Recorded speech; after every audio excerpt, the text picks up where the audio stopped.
Yes, everyone, what's going on? My name's Stephen Howson. This is Transfer Talk. Cheers for joining us. I'm having a pint because it's not a pint, obviously, is it? But you know what I mean. Because it's Tuesday, isn't it? So I'm having a quick drink. Because what else are you fucking gonna do? Like, change your life, get healthy in a lockdown? Fuck that noise. Give us a like if you're fucking well depressed and pissed off with this shit. Hopefully that's everybody that ever watches this thing. It's shit, isn't it? This lockdown caper. Let us know, did you watch the Bundesliga at the weekend, and which game did you think absolutely bored the piss out of you? Because even though there were goals, I thought the Frankfurt Mönchengladbach game was a bit of a stinker, if I'm being perfectly honest with you guys. I thought it was a little bit on the shit side. Good evening, everybody. Good evening, good evening, good evening, good evening. We'll get into it in a second. Just let us know what you've been up to. Anyone done anything interesting? Finished the Last Dance yesterday. If anyone's sitting on a documentary for the last 20 years that they've got, bang it out, lad, because that was absolutely fucking brilliant. I really enjoyed that. Not a basketball fan. You know, could name you like 10 players ever. But found it fascinating. Found the dynamic of the team, the management, the training, the tactics, the attitudes and stuff like that. I think basketball's a lot more impactful for the individual because there's obviously 5 of you, so each person has a 20% impact on the team, at worst. So I found it really interesting watching the dynamics of that. I thought it was absolutely quality. Nick says, only watch Dortmund, still dead boring. Dortmund aren't boring, no. Dortmund remind me of Kevin Keegan's Newcastle. They just go for it. They properly have it, don't they? Samoan says, just came from work, I'm a caretaker. Nice. Kai Havertz is a class player. I'll give you some info. This is FOC. I think we put this in a Patreon group probably in the summer. United did inquire about Kai Havertz last year and was told 100 million, and we was like, no, I don't fucking think so. There's only me and you on lockdown. Everyone in G-Cross thinks it's ended. We went out to get a takeaway today. It's quite cool actually. TGI's, you have to ring them up, you order your food, and then you park in the car park with your boot open, and they come and put it in your boot, and then you piss off and go and eat it. Quite efficient it was actually, but as you're driving around, you are just seeing groups of fucking people, and you're like, what's going on here? Absolutely fucking having it large. I was chatting to someone earlier today. We was talking about the movement in the final third for Haaland's finish. Absolutely fantastic movement. Definitely looks like a training ground routine as well. So you know, I do like that. I did like there was different bits. There was different bits that I thought were really good. Good evening, Steve. Hope you're well. I'm all right, I guess. Should we get into it? Let's get into it. Give the video a like. Let's get 100 likes on this thing, and then we'll get cracking. Right. So the weekly Sancho update. Oh, and by the way, yeah, new hats are in stock. Aren't they fucking good? Like it. Probably won't be wearing a grey one again. I think I like this one more. I've also got a red one upstairs, but I think I'm feeling this one. Truth Enigma, got my Stretford Paddock jersey today, top quality gear. If you've had a shirt delivered, tag me in it. Tag me on Instagram, tag me in it on Twitter. I'll get that shit shared. Having it large. Right, David Ornstein's been speaking about Jadon Sancho on his podcast for The Athletics. Good podcast, actually. It says the players' representatives have almost no doubt an offer will arrive for him this summer, but warned Dortmund are not willing to compromise on their asking price. Manchester United have been the most proactive on that front. They've been in regular contact, and very recently, with regards to the competition for Jadon Sancho, Ornstein said this. There have been recent conversations with Real Madrid and with Liverpool, although I don't think he'll be going there. Chelsea made contact in January, but there's been no follow-up since. At Barcelona, there's been interest as well, but I don't think that's probably realistic. Rio Ferdinand's been talking again. He was on a Savage Social podcast where he says there's 3 players he hopes United can sign are Sancho, Coulibaly, and Sal Niguez. Does he watch my show? Rio, do you watch my show? Yeah, I'm with him on that. There's a right blend of experience, just raw talent, and sheer ability that United need to come in and absolutely smash it. He went on to say he would give Sancho the number 7. He said, yeah, I would. He's that type of character. He's got an arrogance about him, and that is what you want on a football pitch. They embrace that. So, yes, I'd give it him and put that pressure right on his shoulders. How reliable is the Athletic after they signed Ornstein? Well, I think the Athletic's so many people that's involved in it. I think it probably varies, but they've come in and they've signed the cream of the crop with them. It ships worldwide. The Stretford Paddock shirt is $39.99, and Patreon members get 20% off as well. So that's another reason to join Patreon, because you get 20% off all the merch. So whatever you're spending to join Patreon, you get it back in merch anyway. So that's the weekly Sancho update. I don't know if this is going to move fast or slow, or suddenly something's just going to happen. But at the end of the day, there is things going on, and hopefully United have used this time to line up, identify, and get conversations started at least with different targets and characters involved in that, so we can actually get in the mix. Stefan says Ornstein is the most reliable Athletic. Yeah. Well, I spoke to somebody from the club, and that person from the club was like, Ornstein is the most respected journalist that they deal with. Obviously, a lot of people will ring them up and say, what's going on with this topic? And sometimes they'll tell you because that's their job. And sometimes they'll say, I can't talk about that, mate. And sometimes he said, like, Ornstein, he'd go, well, actually, I've got this from 3 or 4 different sources, so I'm rolling with it, sort of thing. So, you know, there you go. Stephen says, I'm a Paddock member. I want that away kit. Paddock members, you will get that away kit. It's just going to arrive sometime after the 1st of July. 1st of July, I'll be posting them all to everybody. Want to get mine at least. Anyway, I haven't got mine in yet. Mine was meant to have been here on Friday. It's not here yet. Right, then, should we get in with the next one? The next one's an exciting one, no doubt about it, and that is Coulibaly. It's almost like Rio Ferdinand wrote this one, isn't it? So, according to Gazzetta dello Sport, United are ready to revive their interest in the Napoli centre-back after learning of Liverpool's interest. The report claims that United tried to sign a centre-back last summer before buying Harry Maguire, and that Ole Gunnar Solskjaer's priorities this summer would appear to lie in the attacking positions. I think everyone's probably in agreement with that. However, the coronavirus pandemic could see Napoli sell for a cut price, with the report quoting as little as 62 million rather than the rumoured 90 to 100 million that we have been linked with him. According to the journalist Paolo Esposito, Newcastle are ahead of both Liverpool and United in the race to sign the defender after apparently offered a better financial package. Fucking are they now?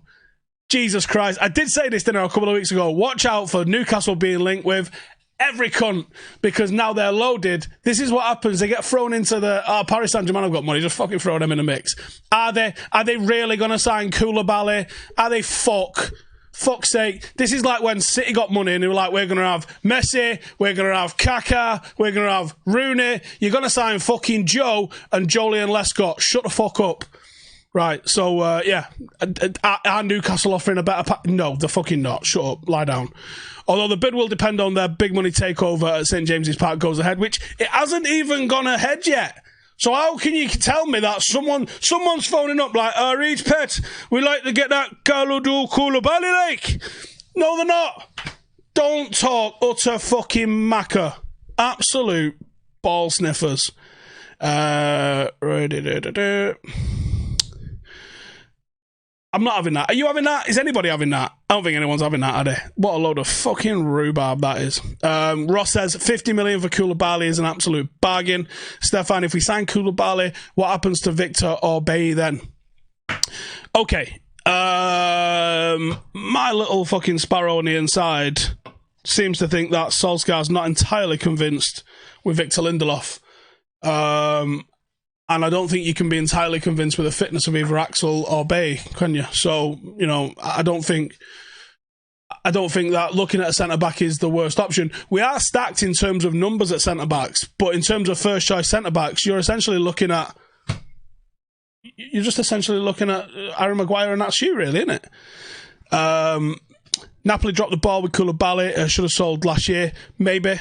There's not going to be a resale value on him if you get him. So you're going to have to, that's the one, innit? Joe, how do you social distance in a dressing room at half-time? There'll be over 18 people in it and 11 players after playing 45 minutes. Yeah, and breathing heavy and sweating all over each other. That's what they'll be doing. Have you seen in Turkey, it might have been Besiktas or someone like that, has got like this little sort of stars in their eyes doorway that you walk through and it mists you and disinfects you. That looks like a great idea, I'll be honest. That does look like a great idea. Could they have one of them in the tunnel, that every player walks through that and gets disinfected on the way in and the way out? It's an absolute joke. You're telling them they've got they can't go and hug or high-five a teammate who scored a goal, but you can probably shower with him afterwards. What the fuck? You know, or you can sit in a changing room in an enclosed space, breathing out your ass, Doesn't make a lot of sense. Doesn't make a lot of sense. At all. So I'm not having that one at all. Widge talk if Coulibaly linked with Newcastle completely. Could I see Axel going? Yeah, if he doesn't get games, he probably needs to do. Lindelof, great backup, never injured. Yeah, yes, Alan Pofong probably is. How do you social distance? You can't forget social distance. Yeah. Newcastle linked to Mbappe. No, they're not, are they? It was like when Liverpool was linked to Mbappe. What? Because they've got a Nike deal. It's just nonsense. You've seen this. Every time someone gets a load of dough in, they just link them to absolute fucking widgets. And they just go bananas because no one will call them out on the bullshit. Well, I promise you, I will call them out on the fucking bullshit. Did I hear what Deeney said? Yeah, I did hear what Deeney said. And I absolutely fucking agree with him. He's got a 5-month-old baby, he said, with breathing difficulties. He doesn't want to take that shit home. Absolutely agree. How is it fucking right that the Scottish League has decided to yard it? We're deciding to yard the FA Cup by all accounts. There's less games in total in the FA Cup that need to be played than there is in one weekend of Premier League fixtures, and there's 9 weekends to play. There's 7 matches. I think it's 92 games to play in the Premier League, and 7 fucking FA Cup matches. If you was trying to talk about sporting integrity, finish the fucking FA Cup. United are about to get stiffed with this, and I don't really care. I just want to see a sensible end to the season and then focus on next season. Fucking bollocks. Should we convert Shaw into a left centre-back like Alaba at Bayern? He's not big enough. He's just not big enough. What happens if Harry gets injured? You do have to be aware of this. You do have to be aware of... You can't have 25 world-class players in the team. There has to be a blend. Some scouse twat on Twitter today. He wasn't arguing with me on Twitter because I don't argue on Twitter. That's what Jay does. But he was trying to tell me that he put Gerrard in the same breath as Thierry Henry and Messi. And was like, they're match winners, and I'd rather not have background players like fucking Iniesta, Xavi, and Paul Scholes. Yeah. And Pirlo. Yeah. See how much gets won without them fucking players, mate. Is Julian Lorenz... I don't know who that is. We're due another FA Cup win too. We are due an FA Cup win. And here's the thing as well. If it doesn't go right for Solskjaer next season, for whatever reason, the pressure that will mount on him quickly. But how much breathing room could he have got if he'd have finished top 4 because of the form we were in and won one or even both, the Europa League and the FA Cup? If he'd have managed to pull 2 trophies out and finish inside the top 4, fucking hell. He would have probably been given way more time. Way more time. So...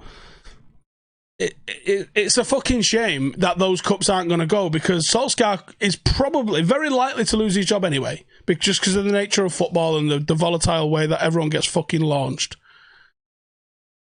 But you could have completely fucking changed that. Absolute piss take.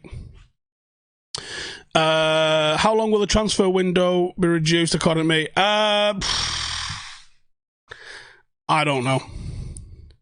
Ollie isn't going to need breathing room. Love the confidence, Douglas. I haven't got it, to be honest with you, though. Yeah, the first sign of the transfer window will decide the entire market in terms of the prices everyone goes for. 3 clubs with Corona.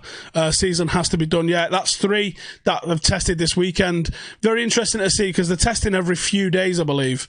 At least once a week, sometimes twice a week, I think they said. It'd be very interesting to see that after those 3 have all tested positive, if there's an explosion of that now.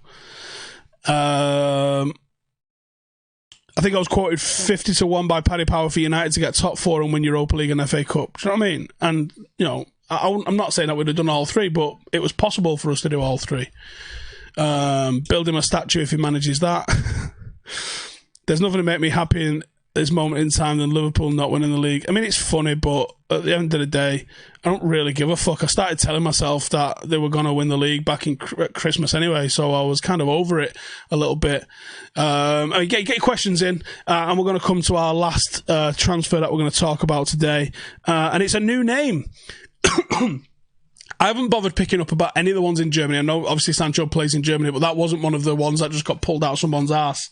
Last week I said to you, watch out for players to be linked with Manchester United.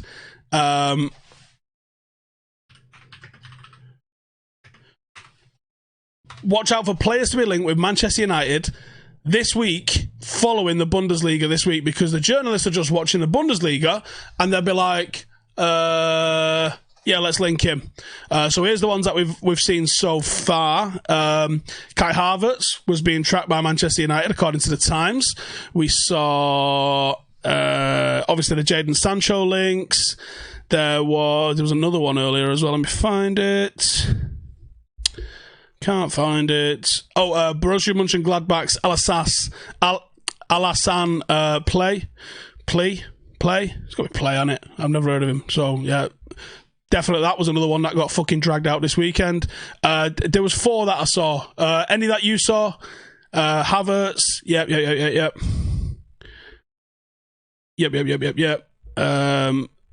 Douglas says, I guess the link was going to be Sabitzer. Yeah, it might have been if they'd have played well this weekend, but, you know, they didn't. Raul Jimenez would be a bargain. Depends what he comes for, doesn't it, I guess. Upper Meccano, that was one prior to that. But yeah, you know what I mean? Like, you saw it coming, didn't we? Like, we knew it was going to fucking happen, and it happened. No, it's one of them, innit? Right, here's who we're talking about. Ballo-Touré, which is a pretty sick name, I'm going to be honest. Monaco fullback. United have identified Monaco fullback as a potential transfer target this summer to provide competition for Luke Shaw and Brandon Williams, according to the Mail. It's believed the 23-year-old caught the eye of the Old Trafford scouts, who reported back saying that Frenchman would be able to push Brandon and Luke Shaw to improve the quality at left back. The Times also reported that the clubs are looking for cut price deals, and Ballo-Touré could be available for 15 mil. With his transfer value being around 6 mil, having only joined Monaco in January 2019 for 10 mil. Castles was talking about him on the Transfer Window podcast. He says he's a 23-year-old left-back. They're exceptionally quick, very powerful, physically has lots of stamina and strikes me having a very good profile for English football with a physical perspective. All he spoke about was his physical attributes. I've not seen enough of him to have any sort of opinion on him whatsoever, but there you go, providing no goals, no assists, and pretty ordinary amount of tackles per game. So, is he? I don't fucking know, is the answer. Some other updates that we've got. So 6 players from Fletcher Moss Rangers under 9s have been signed by United.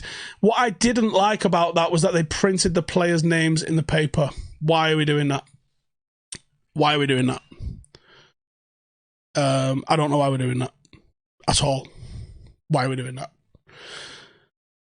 So yeah, they'll make the step up into academy football following a 2-year spell that has seen them win 15 trophies up and down the country. Fletcher Moss is a great club. Obviously, it produced the likes of Danny Welbeck. I think Danny Simpson came through there. Marcus Rashford, Jesse Lingard. Loads of local lads have came through there. Really good team. It's in Moss Side, essentially. So fair play to them. There's quite a bit of loan interest supposedly from the Championship for Jimmy Garner, Levitt Laird and Galbraith for possibly also being lined up for loan moves. I think that would be quite good for all of the players mentioned there, and I will see. Suman says, Ballo-Touré's epic at scoring own goals. Phil Jones would be ashamed. Dan says, I need my all-black merch. It's coming. You'll definitely get it soon. He's just decent, says Mark Leslie took the words out of my mouth. I rate Brandt more highly every time I see him. There's some good players in the Dortmund team, but the issue is that they have that Newcastle factor because they just fucking having it large. Can they do it both ways? And sometimes it works, and sometimes you'll get tactically found out a little bit. How good is it to see none of our players are bored in bad light during the lockdown, considering what other players and clubs are up to? It's good, isn't it? Because, let's be honest, if there was one United player who stepped out of line, they would get fucking destroyed for it, wouldn't they?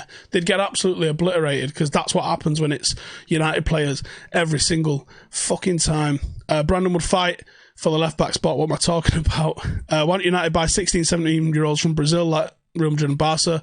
Immigration laws won't allow to do it. What, like, as a Manchester United fan, is always when a youngster comes through to the first team. That's our heritage, isn't it? Can I see United spending 170 million on Sal and Sancho? Yes. If the Europa League starts, how will it go ahead? Will it be during the weekdays or will it go ahead after the league ends? I think that might end up being some kind of festival of football or all the nation. Like it's in, let's say Poland, as that's where the final was going to be held in Gdansk. Let's say they just go, right, everyone who's in the quarterfinals, come and play in a centralised location. You can't have people flying around Europe. So I think that's got to be the one. Comments on the King's new Netflix show. I've not seen it.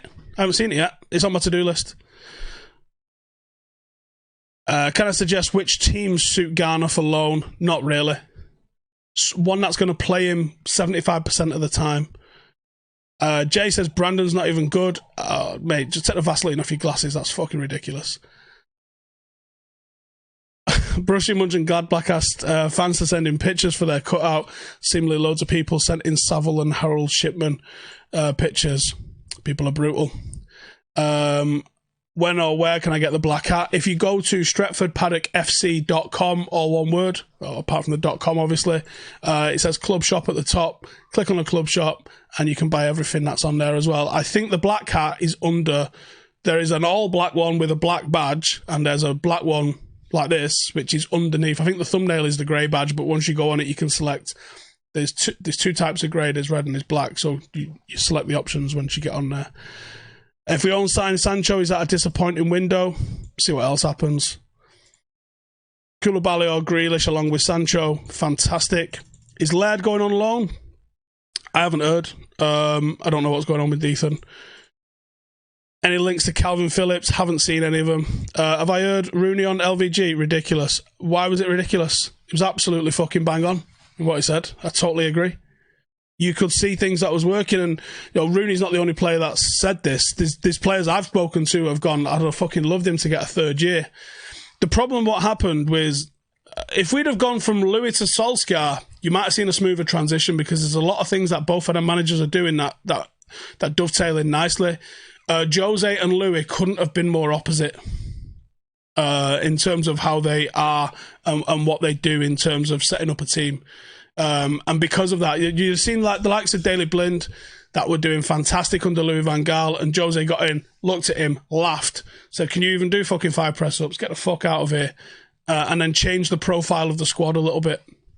If he'd have kept it to the sort of players like Louis had, and then Ollie came in, it would have been a smoother transition. That's where a director of football needs to come in and fix those seams. So you're not flip-flopping from one mad style transition to another. That's where issues come in. I thought Louis, there's no denying that the football was fucking dire at times, and we had a real rough patch.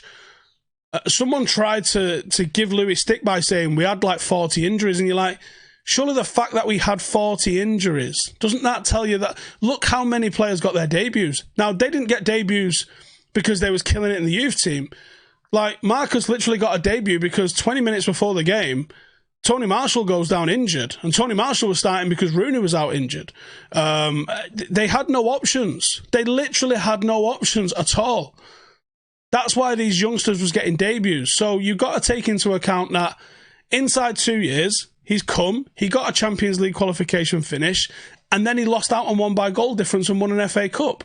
There was clear progress, and he was changing the profile of the squad. Then Jose came in and it fucking altered completely, and now we've got to start the clock again when it comes to a rebuild. Louis should have had a third year. Louis was planning for 3 years. So he was planning for the team to come to the boil in the third year. You wasn't seeing the finished project, and you couldn't have possibly hoped to see the finished project inside 2 years.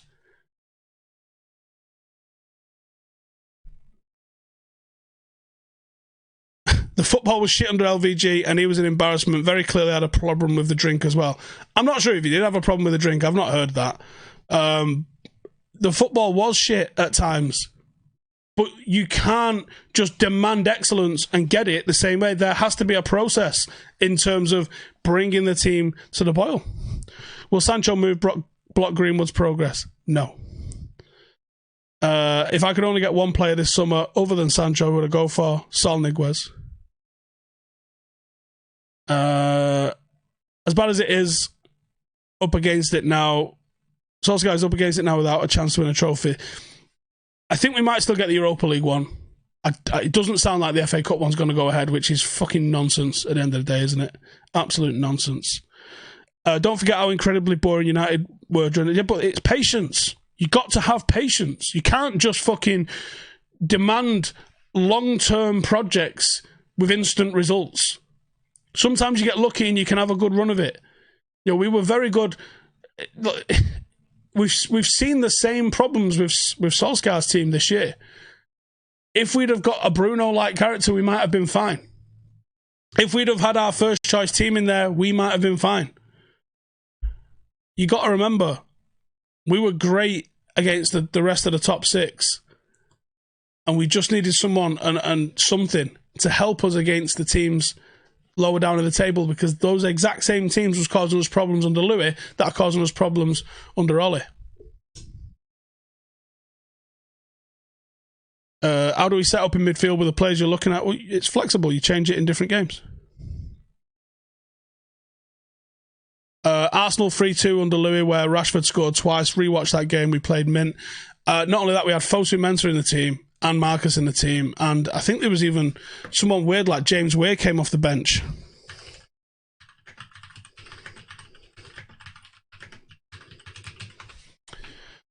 Let's have a look. If I can find it. Here we go, 26th of Feb. 28th of Feb. Let's see what the United lineup was that day. That was one where Louis jumped on the floor. I mean, he was a fucking maniac. Don't get too worried about it, but sometimes you need a maniac. Right, here was the team.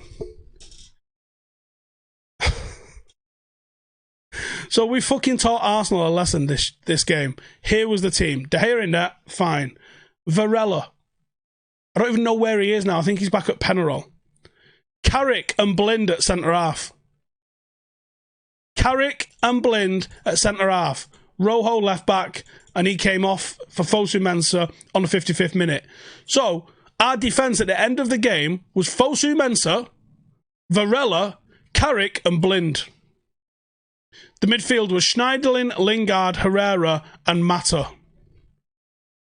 And up front was Memphis and Marcus, and for the last 10, it was Januzaj, and it was Weir who came on, but he came on in injury time.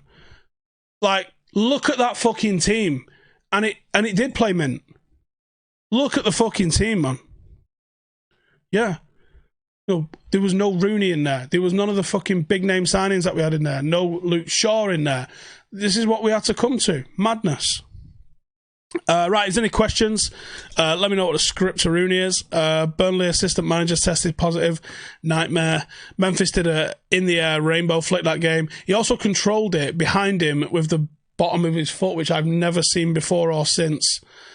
Solskjaer's continuing what Fergie and Louis left off with young players. I hope he stays as long as possible, says Sakshar. I agree. So I think Ollie will switch up to a 4-3-3. I do. German FA asking UEFA for a wage and transfer fee cap. How does this affect our Sancho deal? Probably fucking massively if it comes in. Yep. All right, magic. Cheers everyone for tuning in. Thank you, as always, for giving it a like. Do us a favour, give it a share. What about that? Check out the Patreon group. There's all sorts going on in there. We've got another classic game tomorrow, but I haven't recorded it yet. So there's still time to let me know which one that you're thinking of. A lot of people seem to want to do the Keane Vieira tunnel incident game, because that was one of the best Premier League games. But give us your suggestions, and I'm getting it recorded tomorrow. So cheers for tuning in. Make sure to subscribe if you're new around here. Check out the merch, check out Patreon, and I'll see you crazy cats in the next one. Laters.